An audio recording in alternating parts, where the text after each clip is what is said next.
رسول الله من يهد الله فلا مضل له ومن يضلل فلا هادي له أشهد أن لا إله إلا الله وحده لا شريك له وأشهد أن محمدا عبده ورسوله حمل الرسالة وبلغ الأمانة ونصح الأمة. Mërmin Allahut me shëruesit, me shërbërësit, paqja mëshira Allahut qoftë mbi profetin ton Muhammed sallallahu alaihi wasallam. Paqja mëshira Allahut qoftë mbi gjithë ato njerëz që pasojnë udhën e Muhammedit sallallahu alaihi wasallam deri në ditën e Kiametit. Lutim të madhin Zotin inshallah me mëshirën e Tij na mëshiroj, Zoti inshallah na japi fuqit, na japi takat. Zoti qoftë i kënaqur me secilën prej nesh në këtë udhë që kemi marrë. Allahu subhanahu jalla jalalu thot në Kur'anin Kerim, ba'da a'udhu billahi minash shaitanir rajim, wa atimul hajja wal umrata lillah. Kryeni haxhin dhe umrën për hir të Allahut subhanahu jalla jalalu. Normal që sonte jemi mbledh që t'i dim disa rregulla për sa i përket umrës përpara se me shku. Përpara se t'ju tregoj disa rregulla se çka duhet bëjmë, unë do t'ju them atë rëndësinë e umrës një herë. Allah azza wa jalla thot: "Wa atimmu hajja wal umrata lillah", bëni haxhin dhe umrën për hir të Allahut. Ne dim se haxh ti nuk mund bësh kur dush ti. Haxh ka kohën e vet. Don ti të bësh haxh, do të shkoj bëj haxh, unë nuk do të bëj umrë, s'ka, nuk pranohet, pse haxhi ka kohën e vet. Ajo. Haxh çka do të thot? Haxh çka do të thot? Do të thot dikush haxh është shkosh bësh haxh. Ti krysh ato ritet që jemi urdhëruar me i bë. Ka në gjuhësore arabe, dietarët i kanë hyrë thellë kësaj fjale, ka thënë haxh nga poshtë ngrehesh lart. Domethënë nëpërmjet haxhit ti lartësohesh.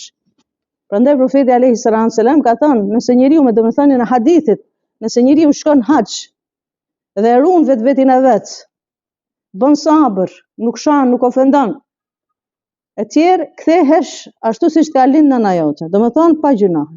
Umre, çka do të thotë umre? Nga vjen fjala umre, do të thotë dikush umre, shkoj të bëj umre.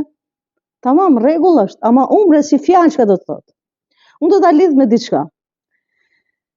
Ne kret haxhin edhe umrën, destinacioni jon kryesor kush është? Qabja. Ajo, Qabja. Sipas transmetimeve sipër Qabës, direkt sipër Qabës, është Beitul Ma'mur që thuhet, që me laqet si Qabja, me laqet bën tavaf 24 orë për herë. Dhe umre do thot që ti të shkosh për herë, do thot ashtu siç bën me laqet tavaf për herë, kështu që edhe njerëzit jo të shkosh vetëm në haxh, bësh haxh, po bë umre gjithë jetës tënde. Umrja nuk ka kohë.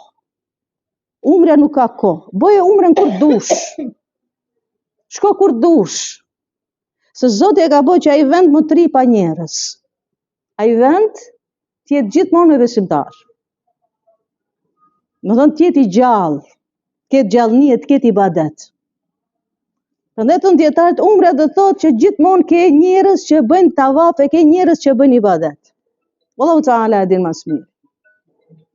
Përpara se me shku me bë umre, secila prej nesh duhet të di disa rregulla ose disa gjëra kryesore. Ne dim se umrja ka të vështirësitë e vet, po ka dhe shpërblimin e vet. Profeti alayhi salam thot umre nga umre, mukeffirat, pastrim gjunahesh. Flasim për gjunahet e vogla, jo të mëdhaja. Të mëdhaja duan tobe. Special, ekstra. Flasim për gjunahet e vogla. Umra nga umra, mukeffirat, do të thonë pastrohesh për gjunahet. Kur e bën umrën, ka hadithe, ka transmetuar profeti alayhi salam, është sebeb që të kesh bereqet. Bereqet në pasurinë tënde, bereqet në shtetin tënd, bereqet në kohën tënde. Nuk ka njerëz që ka shku në umre dhe bë fukara. Përkundrazi, është bë i pasur shpirtërisht, po edhe nga ana ekonomike. Por Zoti më tregon një motër, ka ardhur 2 herë me në umre. Umrën e pa ka qenë një gjendje ekonomike shumë të keqe. Që shtëpi s'ka pas. Shtëpi nuk ka pas. Me umrën e parë që ka bë, ka fillu ti gjendet, të më thonë, ana ekonomike, ka pak. Umrën e dytë që ka ardhur me ne, herën e fundit para një muaji, ka ardhur shenjë falënderimin ndaj Zotit për mirësitë që i ka dhënë Allah Azza wa Jalla dhe u fut në shtëpi të re. Shembull. Ne duhet ta dimë se ku jemi të shku, kjo kryesore, ta dimë se ku je të shku ti dhe unë. Je të shku në atë vend që quhet Atharul Ard. Toka më e pastër në dynjë është Qabja. Toka më e pastër në dynjë është Mekke, Qabja. Janë vendet më të dashme dhe vendet më të pastra. Pra kryesorja është që njëtin ta pastrojmë. Secila prej nesh ta pastroj njëtin e vet që unë jam duke shku, që Allah Azza wa Jall të jetë i kënaqur me mua, dhe unë këtë ibadet e bëj për hir të Allahut dhe nuk e bëj për sy të dynjas. Nuk e bëj për sy të dynjas. Je të shku në atë vend që sa njerëz e lakmojnë të shkojnë. Pra bëje njëtin e pastër për hir të Allahut subhane xhelle xhelalu. Mos e bëj njëtin se të foli fulani, të foli alani. Jo, unë e bëj njëtin për hir të Allahut Azza wa Jall. Kjo na duhet, në njëti pastër. Innamal a'malu binniyat. Thot profeti alayhi salatu wassalam, vërtet veprat janë sipas njëtit. Pra të kemi kujdes, pastroje njëtin tënd. Kjo është kryesore, pastroje zemrën tënde, pastroje njëtin tënd se të shku në vendin më të dashur të Allahut subhane xhelle xhelalu. Je të shku në atë vend që duat e tuaja inshallah nuk kthehen mbrapsht. Duat e tuaja nuk kthehen mbrapsht. Lutju Allahut subhane xhelle xhelalu, unë e di që secila prej jush duke përfshirë dhe mua këtu, secila prej nesh e ka një problem. Secila prej nesh e ka një dert. Nuk ka njerëz pa probleme, pa halle, pa siklete. Sado, dikush mund të ketë pasuri, pa mund të ketë diçka tjetër. وَلَقَدْ خَلَقْنَا الْإِنسَانَ فِي كَبَدٍ. Thot Allah Azza wa Jalla, kemi kriju njeriu në kebet, vështirësi mas vështirësie, nuk ka njerëz që s'ka vështirësi. Shfrytëzoje atë vend që je duke shku. Duat Allahut ti kur e bën dua në çdo vend pranohet. Ama sidomos në Qabe, në atë vendin më të dashur, Allahut subhane xhelle xhelalu pranohet. Pse? Sepse ti e bën me shpirt.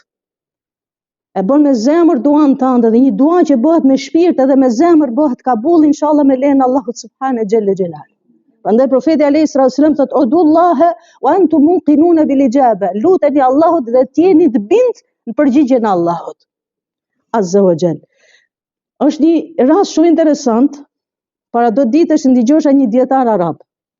Unë për vete shumë jam prek për kësaj historie.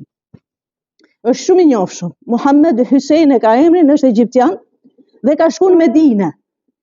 Te xhamia profeti alayhi salatu wasallam është dietar. Dhe ka qenë përgatit që t'japi ders njerëzve.